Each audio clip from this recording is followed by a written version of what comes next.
மச்சான் வயிறு வலிக்குது, ஹாஸ்பிட்டலும் போகலாம் வாடா. எனக்கு நிறைய வேலை இருக்குது எப்படா.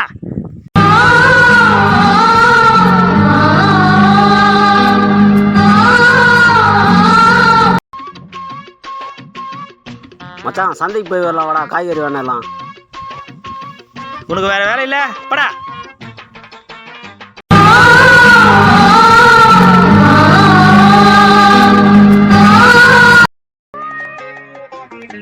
மச்சான் சம்பளம் வந்துச்சு வாடா மச்சான், சருக்கடிக்கு போகலாம்.